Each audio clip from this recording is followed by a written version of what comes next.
아직 바닥 아니다.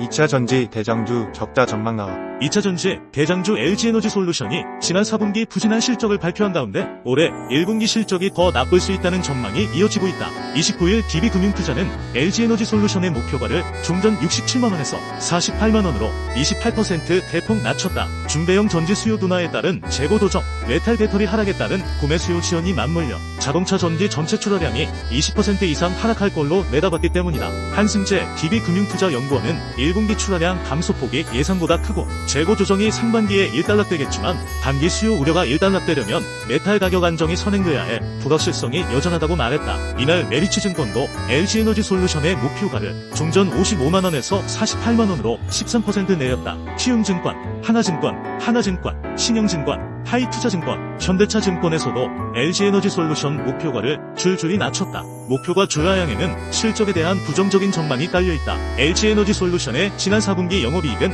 3,382억원으로 직전 분기 대비 54% 떨어졌다.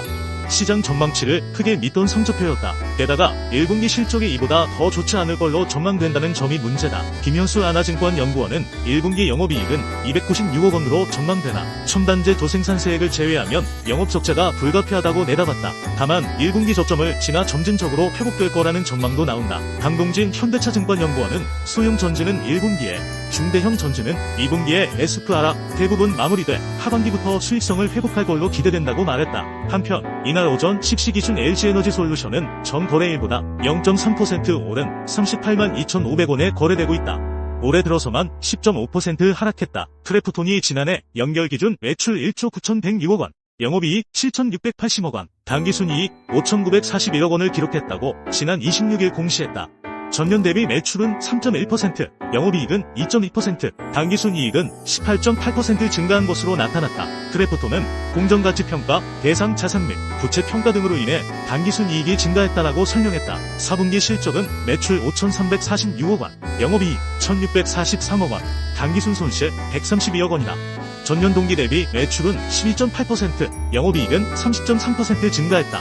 당기순 손실은 전년 동기 대비 크게 축소됐다. 전분기 대비로는 매출이 18.7% 늘고 영업이익은 13.2% 감소했다. 당기순이익은 적자 전환했다. 크래프톤은 오는 2월 8일 2023년 4분기 및 연간 경영실적과 관련한 기업 설명회도 개최할 예정이다. 한편 크래프톤의 주가는 29일 오전 10시 36분 현재 전거래일 대비 3.33% 오른 21만 7,500원에 거래되고 있다. 장중 한때 22만 9천원까지 치솟으며 52주 신고가도 경신했다. 최근 글로벌 채권 투자자들 사이에서 라틴 아메리카를 비롯한 신흥국 채권이 글로벌 채권 시장에서 큰 인기를 얻고 있다고 블룸버그 통신이 28일 보도했다. 미국의 연방준 비제도가 곧 기준금리를 내릴 것이라는 예상과 함께 신흥국 채권이 기회가 큰 투자 상품으로 평가받고 있다는 분석이다. 이에 따르면 라틴 아메리카 채권은 2009년 이후 최고의 상승 랠리를 보이고 있다. 이에 대해 미국계 투자자문사 그랜탐 메이오 반 오텔루는 한 세대에 한 번 있을까 말까 한 기회라고 평가했다. 신흥국 채권에 대한 관심은 미국의 통화정책 전환에서 비롯됐다는 평가다. 달러 약세에서 미국이 금리를 내리기 시작하면 신흥국들도 금리를 내릴 수 있게 된다. 이에 현지 통화로 표시된 채권 보유자들은 부담을 덜게 된다. 빅토리아 코스 매니저는 풍부한 달러와 낮은 통화가치, 매력적인 금리, 물가 상승률의 지속적인 하락 등으로 신흥국 채권은 연준의 움직임이나 발언에 상관없이 좋아 보인다면서 미국에서 금리 인하가 언제 시작될지에 대한 힌트는 달러 약세와 신흥국 현지 채권의 강세를 촉진하는 촉매제가 될 수 있다고 말했다. 이에 많은 글로벌 금융사들은 2024년 초를 자산운용의 중요한 시점으로 보고 있다는 평가다.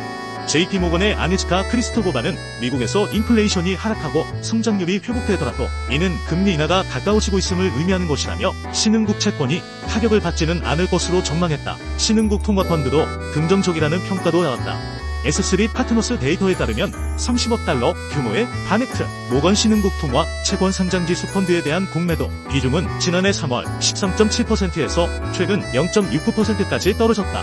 지난 2019년 10월 이후 4년 만에 최저치다. 라틴 아메리카 시장에 아직 기회가 있다고 통신은 전망했다. 브라질이 올해 첫 통화정책회의에서 기준금리를 0.5%포인트 인하할 것으로 보이며 칠레와 콜롬비아도 금리를 내릴 것으로 예상된다. 미국 하원특별위원회에서 중국 바이오 업체를 규제하는 법안이 발의되자 삼성바이오로직스 주가가 강세다. 삼성바이오로직스가 규제 수혜자가 될 것이란 전망이 나오면서다. 29일 오전 10시 44분 삼성바이오로직스는 전 거래일 대비 31,000원 상승한 804,000원에 거래되고 있다. 삼성바이오로직스 주가 강세는 마이크 갤러거 미국 공화당 소속 하원의원이 중국 바이오 기업들과의 거래를 금지해야 한다는 내용을 담은 법안을 발의한 영향으로 풀이된다. 금지 대상 기업으로 우시바이오로직스의 자회사 우시에텍과 비기지노믹스가 지목됐다. 초안에는 중국 바이오 기술 기업들이 미국 안보를 위협한다는 내용이 담겼다. 크리스 첸, 우시바이오로직스 최고 경영자가 중국 인민해방군 군사의학 아카데미 겸임 교수였다는 내용도 포함됐다. 김승민 미래에셋증권 연구원은 현재 우시바이오로직스와 삼성바이오로직스의 주요 사업이 경쟁 관계에 있다고 보기는 어려우나 향후 초기 단계 위탁 개발 생산과 상업화 시드모에서의 경쟁 가능성을 고려하면 삼성바이오로직스의 밸류에이션이 개선되는 구간이라면서 경쟁사 삼성바이오로직스의 반사수의 가능성이 있다고 말했다. 박재경 하나증권 연구원은 법안 발의 반사 이익 기대로 삼성바이오로직스의 주가 센티먼트는 일부 개선될 것으로 기대된다고 평가했다. 다만 법안 최종 통과의 불확실성, 우시바이오로직스와 삼성바이오로직스의 상이한 사업 모델 등의 이유로 법안이 실제 반사 이익으로 연결될 수 있을지 다소 불확실하다며 향후 법안의 진행 상황과 실적을 지켜볼 필요가 있다고 덧붙였다. 미래에셋증권에서 거래하는 고수익 투자자들이 29일 오전 가장 많이 순매수한 종목은 에코프로머티리얼주로 나타났다. GST, NK맥스, HLB 파나진, 상보 등도 순매수 상위권에 이름을 올렸다. 이날 미래에셋증권에 따르면 미래에셋증권 주식거래 고객 중 최근 1개월간 투자 수익률 상위 1%에 해당하는 주식 초고수들이 오전 11시까지 가장 많이 사들인 종목은 에코프로머티리얼주로 집계됐다. 에코프로머티리얼주의 주가는 지난해 11월 상장일에 큰 변동성을 보여왔다. 기관 투자자 대상 수요 예측에서 흥행의 실패의 희망범위 하단에 해당하는 공모가로 상장했지만 이후 마스이 지수 편입 기대감이 몰리면서 주가가 꾸준히 상승해왔다. 지난 11일에는 장중 24만 4천원에 거래되면서 사상 최고가를 기록한 바 있다. 다만 에코프로머티리얼주의 낮은 유동 비율로 마스이 지수 편입 기대감이 꺾이면서 주가가 곤두박질 치기도 했다. 최근에는 에코프로머티리얼주의 주가가 바닥을 찍었다는 판단에 반발 매수세가 몰리면서 반등의 기미가 보이고 있는 상황이다. 이 같은 상승세를 이어간다면 매달 13일 발표되는 마스이 한국지수에 신규 편입될 가능성도 점쳐빈다. 상장 이전 에코프로머티리얼주의 지분 투자를 단행한 IMM 인베스트먼트와 블루론 벤처스 등 재무적 투자자들은 의무 보유 확약이 끝나는 5월 이후 투자금 회수 시점을 예의주시할 것으로 보인다. FI 투자자들은 기업 공개 당시 구주를 내놓지 않았고 보유한 지분 전량에 대해 자발적으로 상장 이후부터 6개월 계속 보유를 확약한 바 있다. 순매수 2위는 GST다. GST는 반도체와 디스플레이 제조 공정에서 배출되는 유해가스를 정화하는 스크러버와 온도 조절 장비인 칠러를 생산하는 업체다. 주요 고객사는 삼성전자, 마이크론, YMTC, CXMT 등이다. GST가 기존 주력 제품인 스크러버에 이어 전기식 칠러 해외 진출도 속도를 내면서 투자자들의 관심도 높아진 것으로 분석된다. 올해 처음으로 글로벌 파운드리 1위 기업인 대만의 TSMC 장비 사업을 수주할 것으로 보인다. GST는 약 2년 전부터 TSMC에 전기식 칠러 장비를 공급하기 위해 공을 들여왔다. GST는 칠러와 함께 주력 제품인 스크러버도 TSMC의 데모 테스트 기회를 잡기 위한 시도를 추진 중이다. GST 전체 매출 중 스크러버와 칠러의 비중은 지난해 3분기 기준 각각 61%, 20%에 달한다. 순매수 3위에는 NK맥스가 이름을 올렸다. 2002년 설립된 NK맥스는 면역세포 전문 바이오 기업이다. 최근 미국 법인 손실의 영향으로 관리 종목에 편입될 가능성이 있다는 소문이 돌면서 주가가 급락하면서 회사가 해명에 나서기도 했다. 당시 NK맥스는 미국 법인 NK젠 바이오텍이 관계사로 전환됨에 따라 미국 법인 손실이 한국 법인의 재무제표에 반영되지 않을 것이라며 오히려 NK젠 바이오텍의 나스닥 상장으로 보유 주식의 평가 차익이 발생해 재무구조가 개선될 것으로 예상된다고 설명했다. NK맥스는 지난 11월 일본 후생 노동성으로부터 받은 의약품 제조 및 품질 관리 기준 허가를 기반으로 올해 NK세포 치료제에 대한 매출이 처음 발생할 예정이다.